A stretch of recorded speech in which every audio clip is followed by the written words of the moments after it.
یہ وہ دن تھے جب مدینہ منورہ کے گرد خندق کھودی جا رہی تھی۔ سردی، بھوک اور تھکن اپنے عروج پر تھی۔ صحابہ رضی اللہ عنہم دن رات محنت کر رہے تھے اور رسول اللہ بھی خود خندق کھود رہے تھے۔ حضرت جابر بن عبداللہ رضی اللہ عنہ کی نظر جب نبی کریم علیہ السلام پر پڑی تو دیکھا کہ بھوک کی شدت سے آپ صلی اللہ علیہ وسلم کے پیٹ پر پتھر بندھا ہوا ہے۔ یہ منظر دیکھ کر حضرت جابر رضی اللہ عنہ کا دل تڑپا اٹھا۔ حضرت جابر رضی اللہ عنہ فوراً گھر آئے اور اپنی اہلیہ سے پوچھا، کیا کچھ کھانے کا انتظام ہو سکتا ہے؟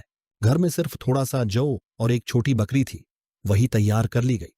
حضرت جابر رضی اللہ عنہ نبی کریم کی خدمت میں حاضر ہوئے اور آہستہ سے عرض کیا، یا رسول اللہ، میں نے تھوڑا سا کھانا تیار کیا ہے، آپ چند صحابہ کے ساتھ تشریف لے آئیں۔